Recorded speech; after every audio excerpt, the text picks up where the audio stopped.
ตอนนี้ทีมงานกู้ภัยของไทยได้เดินทางออกจากลองแจ้งและเข้าสู่นครหลวงเวียงจันทร์เป็นที่เรียบร้อยและได้รับการต้อนรับอย่างอบอุ่น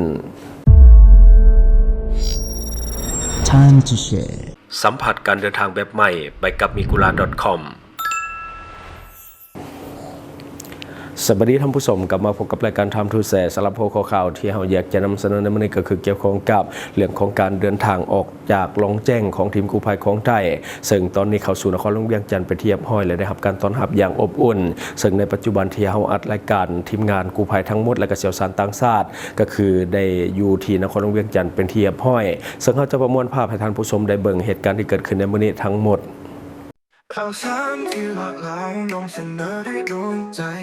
วิเคราะห์ตรงประเด็นแค่เนื้อหาก็ฟังง่ายอัปเดตข่าวเล่าทุกแบบทุกสไตล์ฟังกันสบายที่ช่องทาง to share Time to share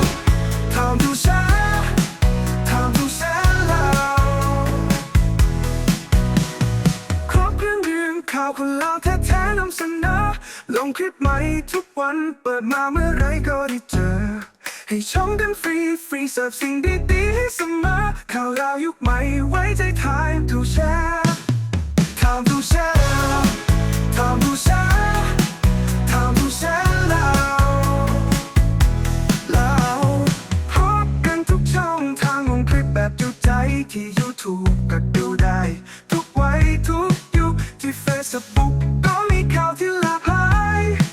ที่ TikTok ก็วิเคราะห์ก็ชับใหญ่ข่าวเล่ายุคใหม่ไว้ใจ Time to share Time to share Time to share Time to share แล้ว Time to share Time to share Time to share แล้วข่าวเล่ายุคใหม่ไว้ใจ Time to share Time to share ครบเครื่องดื่มข่าวคนเล่าแท้ๆนำเสนอลงคลิปใหม่ทุกวันเปิดมาเมื่อไรก็ได้เจอให้ชมกันฟรีเสิร์ฟสิ่งดีๆให้เสมอข่าวเล่ายุคใหม่ไว้ใจ Time to share Time to share Time to share Time to share แล้วพบกันทุกช่องทางลงคลิปแบบจุใจที่ YouTube ก็ดูได้ทุกวัยทุกยุคที่ Facebook ก็มีข่าวที่หลากหลายที่ TikTok ก็วิเคราะห์ก็ชับใหญ่ข่าวเล่ายุคใหม่ไว้ใจ Time to share Time to share Time to share Time to share แล้ว Time to share Time to share Time to share แล้วข่าวเล่ายุคใหม่ไว้ใจ Time to share Time to share แล้ว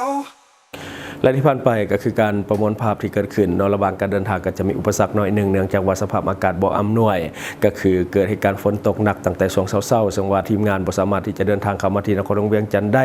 จนฮอดช่วงตอนเที่ยงมาหาตอนบ่ายจึงสามารถเดินทางเข้ามาที่นครหลวงเวียงจันทร์เนาะก็คือได้รับการต้อนรับอย่างอบอุ่นอย่างที่เห็นในภาพที่เกิดขึ้นซึ่งตอนนี้ยังบ่มีความคืบหน้าอย่างไรแต่ว่ามื้อแลงน่าจะมีเหตุการณ์สำคัญเนาะที่น่าจะเกิดขึ้นในช่วงค่ำนอกจากนั้นก็ติดตามกันต่อไปบัดนี้เฮาจะมาเบิ่งอีกหนึ่งข่าวก็คือนายกรัฐมนตรีของลาวก็บ่ได้นิ่งนอนใจก็มีการส่งจดหมายทางนายกรัฐมนตรีของไทยเพื่อแสดงความขอบใจต่อกับการช่วยเหลือค้นหาและก็กู้เอาชีวิตของประชาชนที่ติดค้างอยู่ในถ้ำเมืองลองแจ้งแขวงไซสมบูรณ์ของหน่วยกู้ภัยของประเทศไทยในวันที่ 7 มิถุนายน 2026 ที่นครหลวงเวียงจันทร์ท่านสอนชัย ศรีพันดรนายกรัฐมนตรีของลาวได้ส่งจดหมายขอบใจทั้งท่านอนุทิน ชาญวีรกูลนายกรัฐมนตรีแห่งราชอาณาจักรไทยในจดหมายเขียนว่าในนามรัฐบาลและประชาชนแห่งสปป.ลาวข้าพเจ้าแสดงความขอบใจอย่างจริงใจมายังรัฐบาลแห่งราชอาณาจักรไทยที่ได้อนุญาตให้สมาคมสายทานประเทศไทยและก็หน่วยกู้ภัยเมตตาธรรมกาฬสินธุ์และก็หน่วยกู้ภัยสว่างศิวิไลพร้อมด้วยคณะมาช่วยเหลือในการค้นหาและก็กอบกู้เอาชีวิตประชาช ชนลาวจำนวน7คนที่ติดค้างอยู่ในถ้ำที่เมืองลองแจ้งแขวงไซสมบูรณ์ย้อนฝนตกหนักตั้งแต่วันที่18พฤษภาคม2026เป็นต้นมารัฐบาลของสปปลาวตีราคาสูงต่อการช่วยเหลืออย่างทันการและก็การปฏิบัติเวียกงานอย่างบ่ฮู้อิดฮู้เมื่อยของทีมงานกู้ภัยดังกล่าวร่วมกับหน่วยกู้ภัยของสปปลาวและเชี่ยวชาญจากสากลเริ่มแต่วันที่24พฤษภาคม2026เป็นต้นมาจนสามารถกอบกู้เอาชีวิตผู้ค้างในถ้ำทั้งหมดเป็น5คนได้อย่างปลอดภัยในวันที่29หาวันที่30พฤษภาคม2026ที่ผ่านมาและยังสืบต่อค้นหาผู้สูญหายอีก2คน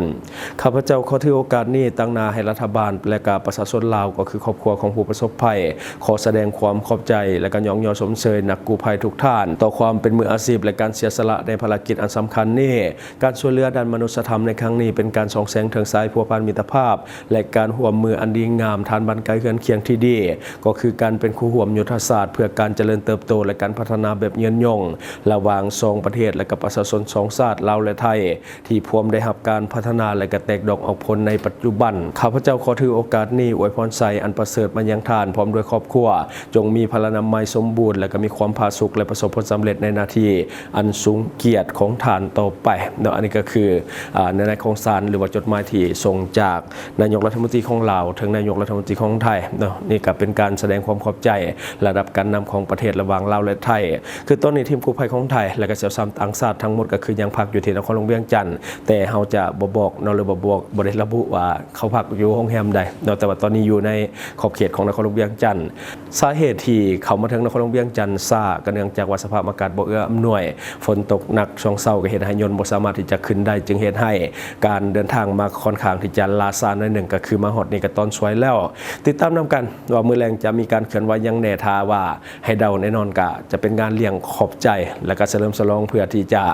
เลี้ยงส่งไอ้น้องกู้ภัยทุกคนก่อนที่จะเดินทางกลับประเทศไทยถ้าว่าทานนายกรัฐมนตรีของเราไปร่วมงานในคืนนี้จะเป็นเกียรติแก่ทุกฝ่ายก็คือเป็นขวัญและก็กำลังใจรวมทั้งเป็นการตั้งหน้าให้คนเราทั่วประเทศในการขอบใจอย่างสมเกียรติให้กับทีมกู้ภัยและก็เชี่ยวชาญต่างชาติด้วยเนาะจะได้ก็ตามกดติดตามไว้มื้อแลงเขาจะรายงานให้ท่านผู้ชมได้ทราบนำกันถึงเหตุการณ์ที่มันเกิดขึ้นบางทีอาจจะมีข่าวดีเนาะถ้าว่าท่านใดที่ว่าอยากติดตามข่าวน้ำเฮาก็กดติดตามช่องไว้แล้วก็อย่าลืมกดกระดิ่งเพราะว่าการกดกระดิ่งก็คือจะเฮ็ดให้ระบบมันแจ้งเตือนได้ไวกว่า